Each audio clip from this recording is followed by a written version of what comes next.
Good morning, everyone. So, welcome to our recorded discussion this morning. So, we have it here the safe food handlers. So, the most important thing not only consider when it comes to the preparation inside the kitchen, of course, kinsa may mag-prepare, it is the food handler. Ang mag-prepare na is kita as a food handler dapat safe food ta. Dili ta maka-contaminate, dili ta makatakod. Mao na siya nga it is very important nga during sa hiring process tanan nga mga food handlers, especially kung food handlers gid mo applyan, food handler gid mong applyan nga trabaho, you are required to pass or to have the medical examination or laboratory result na adyo kay gitawag og um kanang cards, kanang health card, natay green o yellow nga health card. So depende sa usa ka lugar og unsa may gi hatag nga mga classification sa health cards. So we have it here, workers and contamination. So workers can introduce bacteria, viruses, and parasites into food and beverages. Mao na siya class that there are some companies that would require a HEPA BIBA vaccine sa usa ka food handler, no, kay kinahanglan manggid kay na siya kay maka kuan man gud makatakod manggod na ang kanang HEPA. So there are some bacteria also sa intestinal, viruses and parasites mo nang kinahanglan gyud og stool exam, CBC and X-ray, and then HEPA B nga test. So importante kay na siya to ensure nga healthy and fit to work ang ato ang mga empleyado.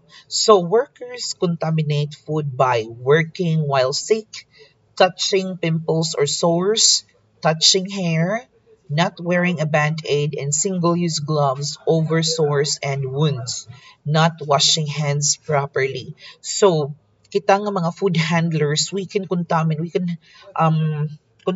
the food that we are preparing. Kay sometimes class, we are preparing the food neatly, no, or kanang in following in the all standards in the inside the kitchen, but then kung si kuan kaning food handler, of course there are possibilities or there is a possibility na ma-transmit niya or cross contaminate siya sa bacteria padong sa food nga iyahang gina-prepare. That is why kinahanglan we must follow the grooming standard.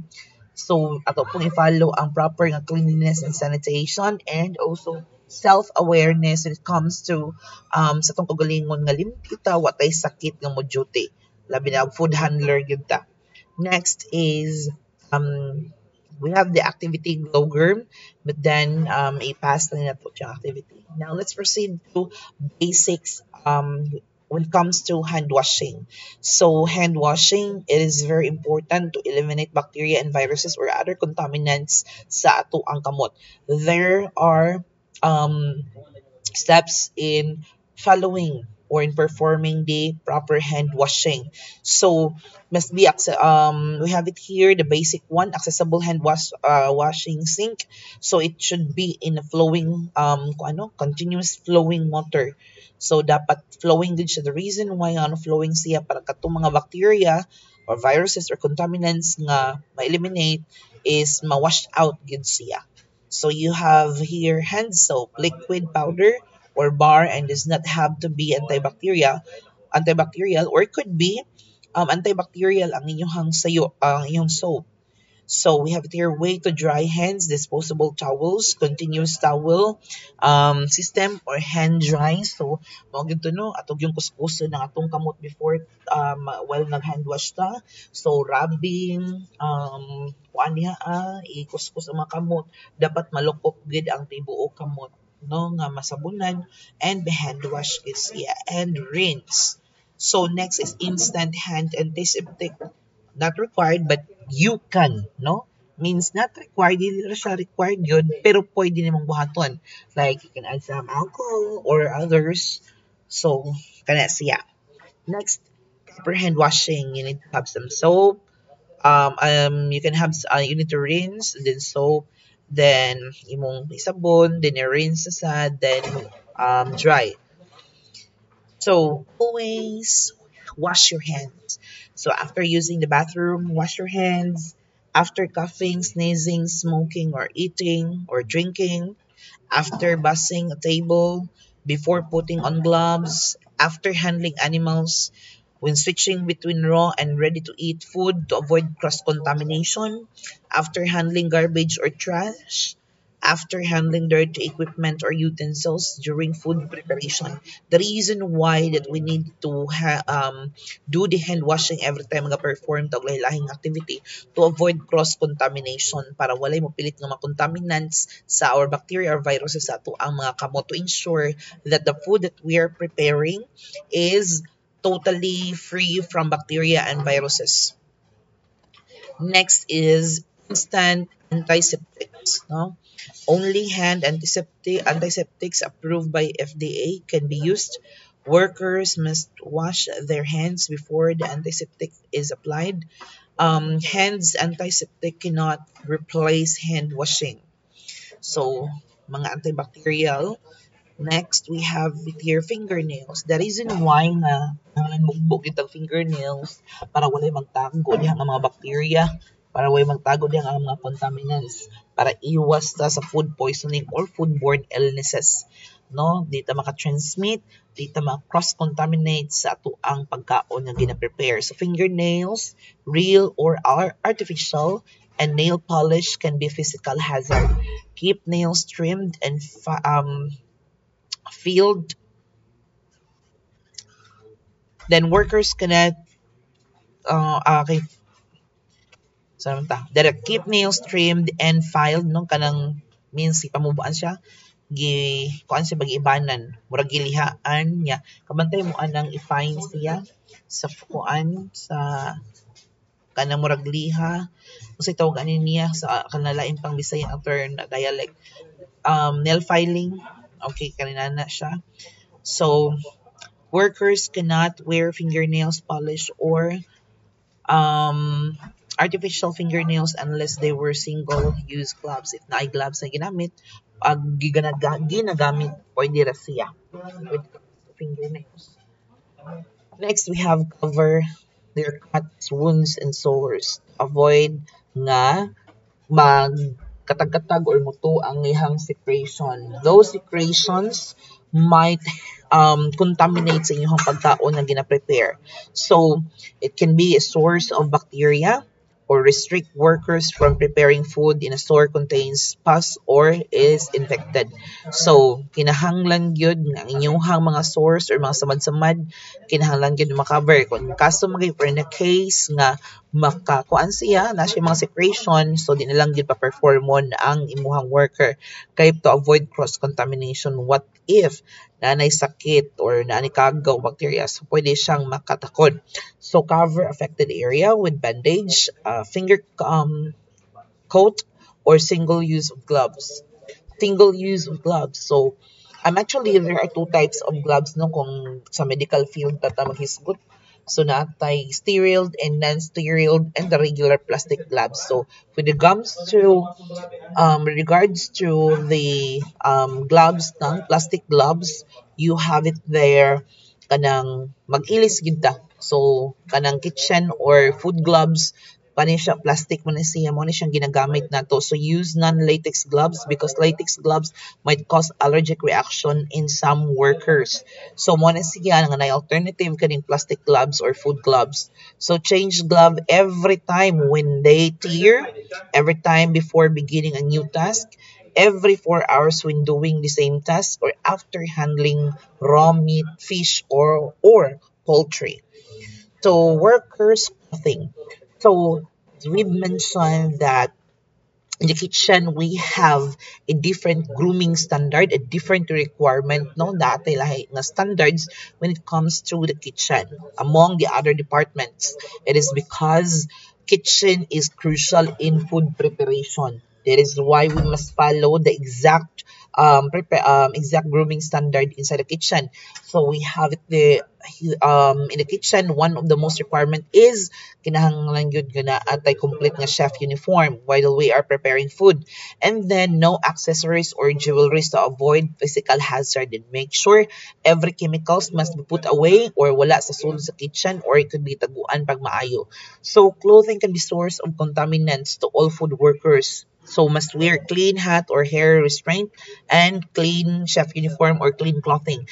So mao bitaw na siya class nga ang chef uniform dili gyud na dapat siya isuot kung magbiyahe or padung sa eskwelahan or pag-uli. It is because it might be contaminated, and once nga ma-attach na siya or makatouch sa inyong food, the food might be contaminated na. So cross-contamination. Next, we have while preparing food, workers cannot wear jewelry on their hands and forearms, including necklace or earrings. It is very important yun siya. These includes medical informations, jewelries or arms and hands. The only exception is a plain wedding band or unsa pa na niya. Sometimes gani dili na gyud gina-require or gina-discourage good ang paggamit og kanang kuan watch. So magbutang na gyud sa kitchen og dako-dako ang watch nga digital watch para maka-ensure good nga safety gyud. Okay. Next is bare hand contact. So no bare hand contact of ready to eat food kanang kinamuto na to kay ang cross contamination diha. Ready to eat food or RTE includes cooked food, raw fruits and vegetables, baked goods, dried sausages, canned foods, snacks, foods, and beverages. So reporting foodborne illnesses. So if there is a foodborne illnesses, you must inform, you must report kung unsa gikaon, asa dapit last ni kaon, and every details must be reported. So if a worker is diagnosed with one of the following foodborne illnesses, the manager must report into the local health department: hepatitis A virus, E. coli, Salmonella, Shigella, then norovirus. So excluding or restricting workers.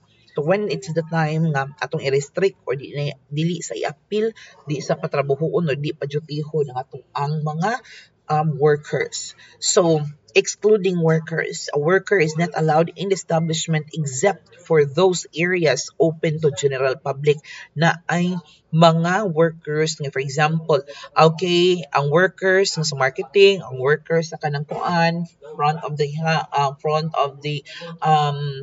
office or front of the company's area kay kani mga tao nga nagatubang mga deal mga tao dili pwede mo sulod sa laboratory area or sa preparation area kay lahi-lahi mag qualification, lahi-lahi og standard no and requirements to ensure nga ma-safe good ang food preparation nato. So restricted areas, the activities of the workers are limited to there is no risk of transmitting diseases through food, and the workers should not handle exposed food, clean equipments, utensils, linens, and drop single service or single use articles.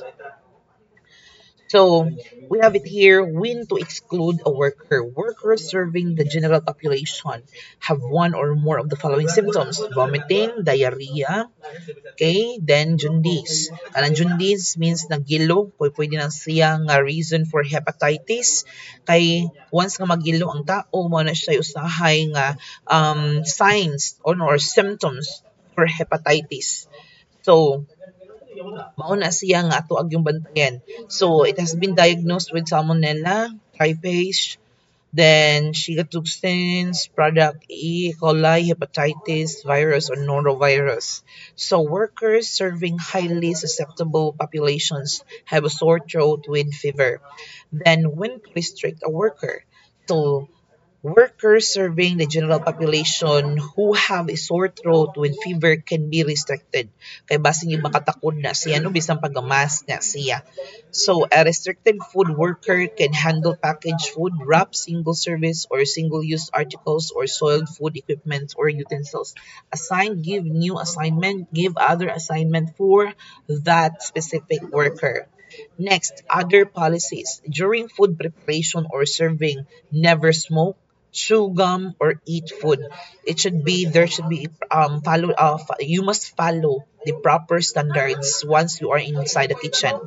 Workers can drink from covered container with a straw, but kinahanglan di siya diha gyud is in within the kitchen ipadaplin gyud siya. Next activity, food handlers, right or wrong? As you can see in the image, this is wrong because hugaw na kaayo if you will repeat, no, repeat in using the same apron. Pero kung limpyo na siya ganiha, and the hugaw lang baguhay, that's okay because that's normal in the kitchen.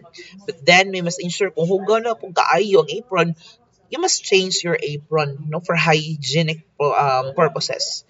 Next, food handler, right or wrong? So, wala siya hairnet, kuan ra wrong gihapon na siya. Wala siya mogamit og gloves, wrong gihapon na siya. Next, food handler, right or wrong? Nag-smoking, wrong gihapon na siya. It is not acceptable. And food handler, right or wrong? Taas og kuko, wala mag-gloves in food serving, very wrong. So, food handlers, right or wrong, nagamit og cup pero covered siya. But then again, dili pwede sa direct area where the food is being prepared. It should be dapat sa kilid lang. Next is, we have it here, animals. So, animals is allowed ba siya inside the kitchen area? Actually, animals is not allowed inside the kitchen area except. So live animals cannot be on the premises except for edible or decorative fish in an aquarium, shellfish or crossed ice on ice under the refrigeration or in a display tanks, patrol dogs or sentry dogs, service animals, and live fish bait. So, kana siya, maurag din na siyang allowed. So, kung mga pets lang, natural pet, even gani na inside the restaurant, di gid mag-allow og pets because there are some people who might be allergic with the balahibo of the pets, or it could be ang kanang pet is magwala or makapaak or unsa pa na diha. So, as we move to the safety inside the kitchen, no, and as food handlers, we are the one who is obliged for the safety of our food nga to ang ginaandam. So we must ensure nga even if satisfied sa taste, texture, and the entire quality of the product or sa pagkaon ng ato ang consumers, we must ensure also nga safe ang atong pagkaon nga gina-prepare. Remember that we must provide also security. So within the procedures sa tanong when it comes to business, dapat we provide quality service or service quality, then followed by satisfaction. Then after that, there is a repeat business. Once our customers are all satisfied with the performance na atong ginahatag sa ilaha, magbalik-balik gyud na ang customers. Okay? So, kinahanglan i-safe gyud nato ang ato ang mga customers. Dapat walay foodborne illnesses nga mahitabo. Kito sa